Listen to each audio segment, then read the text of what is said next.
Quelques années après la découverte d'un vaste domaine agricole gaulois, au lieu-dit Kermat, en Penkesten, un autre site d'habitat contemporain est exploré au lieu-dit Pennerprat, près d'Inzinzac, à l'occasion de travaux d'aménagement.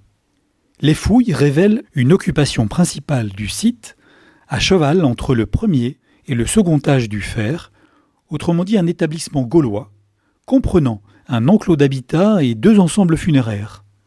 L'état de conservation assez médiocre du site n'a malheureusement pas permis d'aller aussi loin qu'espéré dans la connaissance des espaces domestiques mis à jour, peut-être spécialisés dans l'élevage de bétail.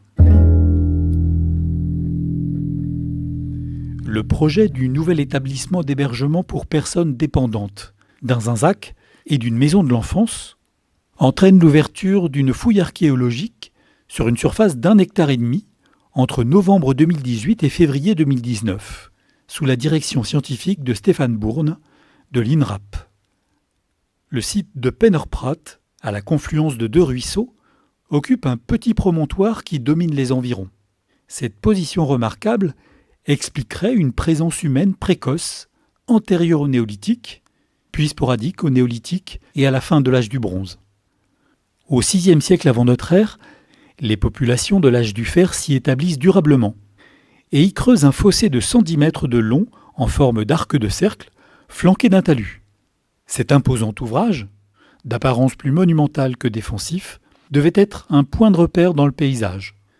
Protégeant le versant nord, le fossé était prolongé par un mur de pierre ceinturant l'espace d'habitation et accessible par une entrée monumentale à l'est.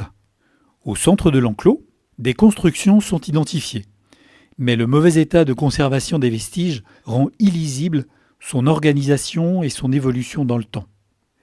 À l'extérieur de l'enceinte du village, 2 petits enclos funéraires témoignent d'une pratique bien attestée dans la Bretagne du 6e, 5e siècle avant notre ère, la crémation des défunts. Une urne cinéraire et plusieurs fosses contenant des fragments d'os humains brûlés ont été découverts. La population représentée se compose d'au moins 14 individus, adultes et enfants. Une des fosses regroupait les ossements d'au moins 3 individus, illustrant la possible pratique de crémation collective. Le site de Pennerprat est situé dans un secteur densément occupé tout au long de la protohistoire. Une petite dizaine de sites proches ont été identifiés, dont Kermat, Kerguer et Polvern-Kerlemoarn. Ils posent la question de leur possible lien et leur connexion par un réseau de routes d'époque gauloise.